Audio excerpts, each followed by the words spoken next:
Estamos de volta com o Gazeta Entrevista. Agora sim, a nossa conversa, que deveria ter acontecido no primeiro bloco, a gente trouxe aqui para o segundo. Ao meu lado, Francisco Pianco, que é uma liderança, coordenador da Organização dos Povos Indígenas do Juruá. É isso, Francisco Pianco, prazer recebê-lo. E Ângela Mendes, que é coordenadora do Comitê Chico Mendes. Nós estamos em plena execução da Semana Chico Mendes, uma semana que, pelo que eu tenho acompanhado, Pianco e Ângela, é uma semana que se preocupa em preservar e sofisticar o legado do Chico Mendes. Uma pergunta que eu faço para os dois, que eu acho que os dois têm condições porque os desafios são comuns. Hoje em dia, quem defende as causas de direitos humanos ou as causas ambientais nunca tiveram tantos instrumentos a favor, instrumentos de comunicação mesmo, à disposição, coisas que no passado não havia e hoje tem. Devido a isso, a rede de atuação ela se amplia e se potencializa.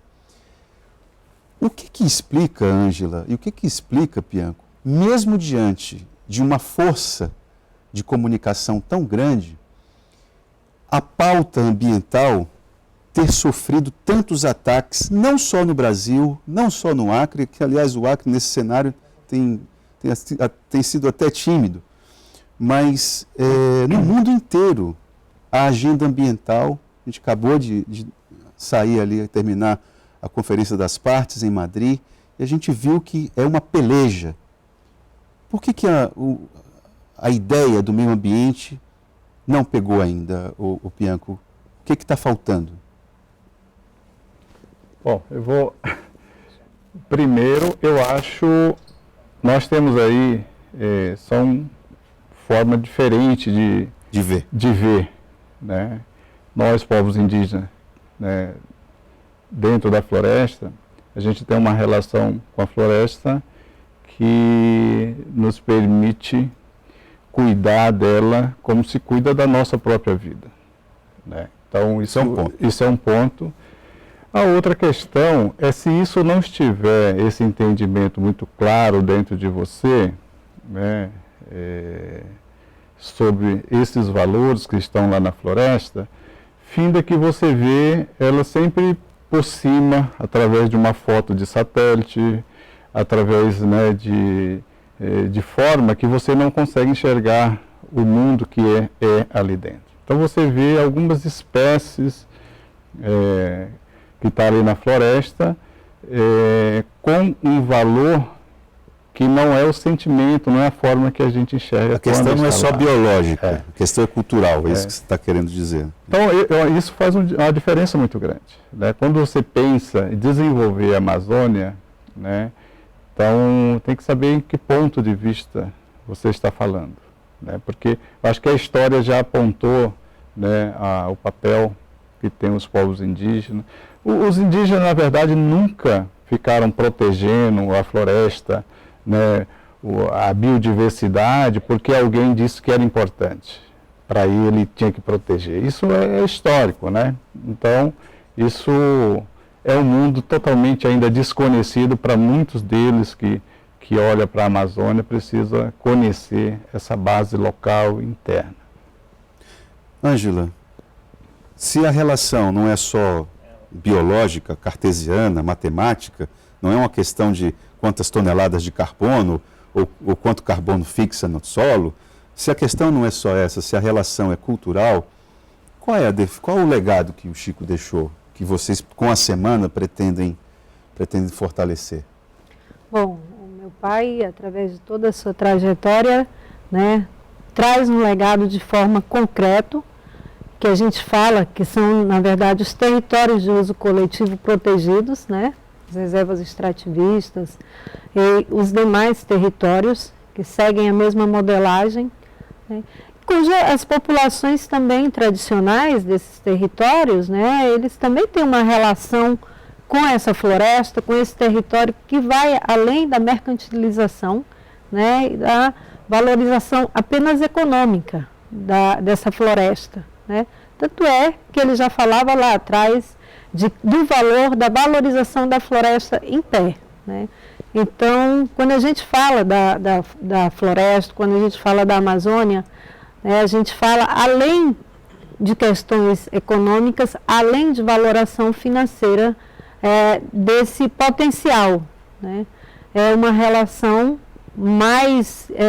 e aí, as populações tradicionais extrativistas, né, dadas as suas diferenças com povos indígenas, elas mantêm ainda as suas tradições, né, suas parteiras, mantêm suas benzedeiras, que tem essa relação mesmo espiritual com a floresta. E é lógico também que, né, a gente precisa pensar também na parte produtiva, que é quem vai de fato, inclusive, manter essa população lá por mais tempo. E quando você fala na questão produtiva, aí a gente não fala também só de madeira, mas a gente sabe dos outros potenciais que a floresta também oferece para além disso. Agora, Ângela, vou colocar um pouco de pimenta aqui no teu argumento. Eu vou lembrar aqui que aí o fator político precisa entrar. Gestões como a de Jorge Viana, de Binho Marques, de Tião Viana, trouxeram esse argumento, esse acúmulo, né, de vivência dos povos amazônidas, para aplicar uma política pública, que aí quando você parte para a política pública, você tem que colocar na tabela Excel mesmo, então você precisa quantificar. Eu preciso, para formular uma política pública, eu tenho que conciliar esse espírito com algo mais concreto. Eu preciso dar concretude às ideias. Você acha que o que faltou? Porque essa equação que me parece que ainda não está bem definida. Porque se nós somos amazônidas, se nós somos acrianos, se nós vivemos na região norte, Brasil, Amazônia, o que explica a falência de um projeto de governo que tinha na floresta sua referência? Aqui, só para lembrar um número, aqui em Rio Branco, na última eleição, de cada 10 moradores da capital, 8 votaram em Jair Bolsonaro. 8. E não é um número qualquer. Então, que reflexão que você faz sobre isso?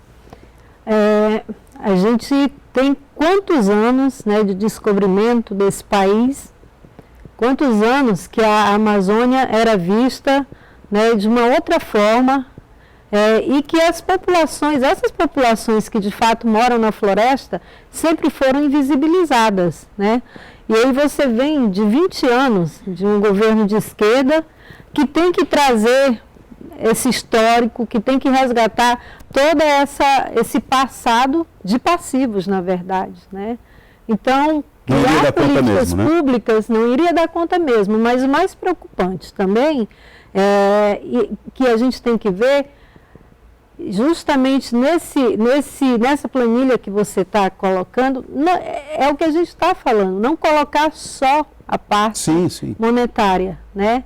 E ver a floresta a partir do ponto de vista de quem está nela e de quem, né, durante toda a vida explorou de forma sustentável, como os indígenas, que estão na Amazônia há mais de 11 mil anos, e você, né, viu que depois da chegada do branco é que a gente conseguiu, de fato, né, destruir parte disso tudo. Agora,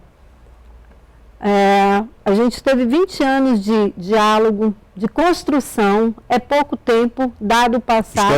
Historicamente é pouco tempo.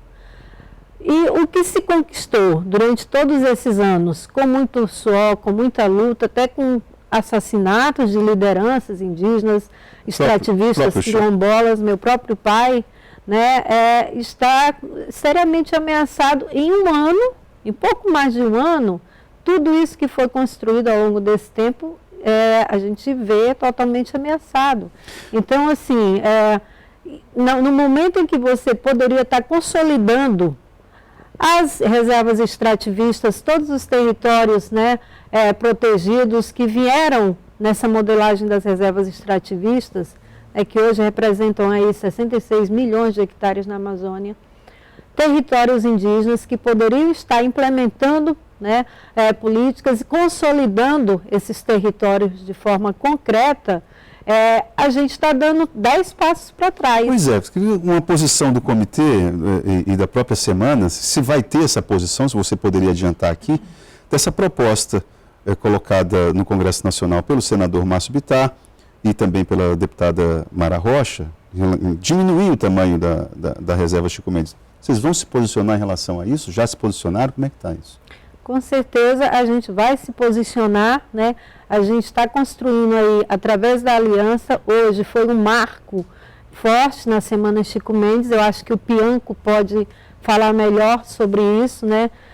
A gente está vindo agora do encerramento desses 3 dias e a gente construiu lá uma aliança, né? Falamos, debatemos durante toda a manhã, uma aliança ampla de resistência a todas essas ameaças que estão vindo, inclusive, né, dos nossos parlamentares aqui, dos nossos congressistas. Que aliança dos povos da floresta é essa? O Pianco pode relatar muito bem. Acho que tem uma questão, voltando, né, começando pela sua pergunta, os povos indígenas não estavam no mapa do Acre há um tempo atrás. A relação dos povos indígenas era com o governo federal, que assunto de índio era... E a gente conquistou um espaço aqui onde hoje temos as 35 terras indígenas, os povos presentes. Então foi um processo estruturante no ponto de vista de organizar uma relação do Estado com os povos indígenas. Então, os povos indígenas tinham muita dificuldade de ser reconhecido como, né, a partir das suas identidades nesse Estado, porque o próprio poder público não a reconhecia. Nós passamos a fazer, né, de 2000 né, para frente, um processo de presença dos povos indígenas aqui no Acre. Então, acho que isso são resultados concretos, onde os povos indígenas puderam, no evento de cultura, se apresentar para esse Estado, botar a sua cara, sair de um cativeiro, de um sistema de domínio que vivia antes, que era escravo e tinham que morar sob condições de trabalho até desumana. Então, são conquistas muito importantes isso aí. Então, a gente deixou de ser mão de obra e viveu uma liberdade. Hoje a gente vive uma liberdade dentro dos territórios conquistados. A gente, hoje, né, tem conseguido atrair pessoas de fora desse Estado que vêm visitar, gente daqui mesmo do Estado visita essas comunidades indígenas e vê uma comunidade com uma presença, né, a partir da sua identidade, que chama atenção e tem contribuído bastante para evitar que haja uma dependência dessas comunidades das políticas, né, dos programas sociais desse Estado, tem uma certa liberdade para viver. Então, são conquistas que hoje repercute no nosso meio. Uma outra questão é de que há uma discussão, né, hoje, um momento aí, que é preciso dar uma atenção. Quando se discute de que a Amazônia está atrasada, que precisa desenvolver. Então, a gente está fazendo uma aliança de que esse desenvolvimento, ele não ataque esses direitos conquistados. Esse desenvolvimento que se pensa para a Amazônia, ele respeite a forma de vida dos povos indígenas, dos povos da floresta, e que haja um diálogo onde o desenvolvimento que está sendo questionado, que está sendo proposto, ele não ameace essas conquistas nossas. Tem que dialogar. Eu acho que o desenvolvimento tem que se pensar nessa conjuntura. Não, e até mesmo, né? Pianco, me permita colaborar com o teu argumento aí. Essa questão a respeito do desenvolvimento, até isso precisa ser um pouco relativizado, porque de qual desenvolvimento nós estamos falando mesmo, né? Então, assim, porque uma coisa, e essa é a confusão que nós fazemos sempre, nós comunicadores, reforçamos muito esse erro. Uma coisa é desenvolvimento, outra coisa é crescimento econômico. Às vezes, uma coisa não caminha junto com a outra. Então, porque às vezes você tem um crescimento econômico forte, mas a renda é concentrada. Você tem um crescimento econômico forte, mas você não tem uma educação de qualidade, uma saúde de qualidade, etc. Então, você não pode pensar em aumentar o PIB aqui do Acre vendendo tora.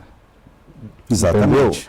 Entendeu? Você seleciona 2 ou 3 espécies e você vai botar no mercado da maneira que está sendo feito. É preciso pensar, né, no estoque que a gente tem. A floresta tem uma capacidade, né, de suportar uma demanda de fora, de madeira ou de qualquer espécie. Então você precisa ter esse cuidado para você não tirar a riqueza daqui e transformar essa região em pobreza. Tem que pensar ele como um todo. Agora, a indústria também não ajuda, né, Pianco? Porque eu vou lembrar que a própria comunidade Axaninca foi fornecedora, não sei se ainda é, de insumos para a indústria cosmética na Europa e tal.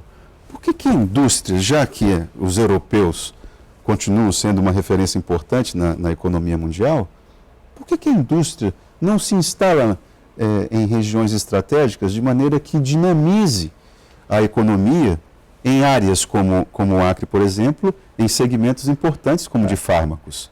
Eu acho um comprometimento também. Né? Eu acho que isso é o ponto que a gente precisa rever. Né? Desenvolver uma região, pensar o crescimento de uma região, dependendo do ponto de vista econômico, quando a nossa região, a nossa base, esteja ali sendo levada em conta, né, e participe desse processo, porque senão a gente fica aqui atendendo os interesses externos. Exatamente. Você vê grandes empresas internacionais de olho na Amazônia, será que a gente vai permitir, né, que a nossa população, né, se empobreça aqui, servindo como mão de obra barata, muitas vezes num modelo que não se aplica mais, ninguém aceita isso, para atender o mercado lá fora. Acho que a gente precisa pensar um produto Acre, um produto amazônico, né, da Amazônia, produtos da floresta, produtos indígenas, que eu acho que aí a gente consegue fazer uma cadeia funcionar a partir dos cuidados que a gente tem que ter com a nossa capacidade de oferta, a gente definir produtos regionais, não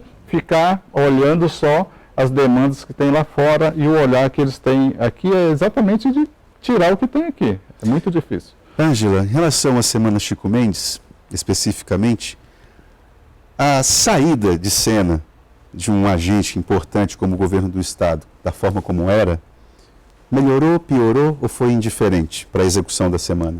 Que avaliação que você faz? Não, para nós não houve nenhuma diferença, nenhum impacto. Na verdade, o que aconteceu, por exemplo, é que nos anos anteriores, o governo do Estado, né, ele premiava com o Prêmio Chico Mendes de Florestania, porque foi uma criação do governo do Estado em 2004, né, e aí todo ano a gente abria a Semana Chico Mendes com a entrega desse prêmio, e que esse ano não houve, não foi discutido pelo governo atual, com a comissão, né.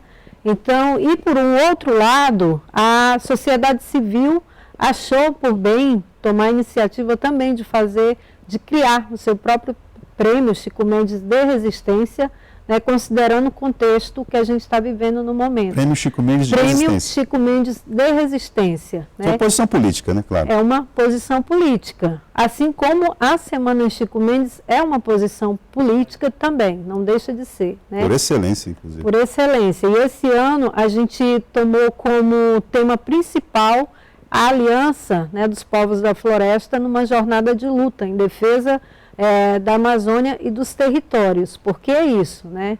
E aí a gente reforça a semana com a construção dessa aliança tão necessária, né, entre todos os povos, todas as populações que se encontram, na verdade, ameaçadas hoje. Não só elas, mas também a gente pretende construir uma aliança mais ampla também. Nosso tempo já está acabando. Eu queria que vocês dois pudessem fazer uma breve reflexão sobre essa palavra que você falou aí, florestania. Ela tem sido objeto de críticas há muito tempo. Inclusive, enquanto o próprio PT estava no governo, essa palavra já foi repensada. Você acha que existe ambiente, sobretudo político, não estou falando política partidária, estou falando política no movimento. Você acha que existe ambiente com capacidade de refundar, recriar, refazer esse conceito? Não? Bianco.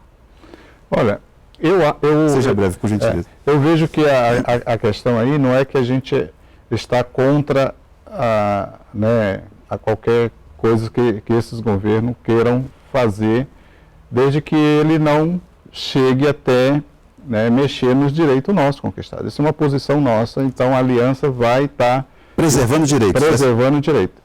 E nós não escolhemos governo para conversar, seja federal ou estadual, a posição do movimento é dialogar. Se tiver condições de dialogar política pública, pautas de nosso interesse, a gente vai estar dialogando. Se não tem, a gente vai respeitar e vamos estar lutando para manter o nosso direito. Vocês estão há 519 anos lutando, né? A luta vai ser essa. Daqui a pouco vem outro governo de esquerda, de direita, mas nós não partidarizamos a nossa luta. A nossa luta, ela é sempre. Ângela, por gentileza. Na verdade, assim, nós, enquanto Comitê Chico Mendes, a gente tem uma visão também, e a visão que nós temos é que nesse momento, neste governo, com a posição que ele tem, não somos nós que estamos dizendo que somos contra, quem está posto aí no governo. É o governo que está dizendo que não é a favor. O próprio governo está dizendo que não tem compromisso com o que o meu pai defendia, com o legado dele. Então, esse é um afastamento que o próprio poder público impôs, estabeleceu.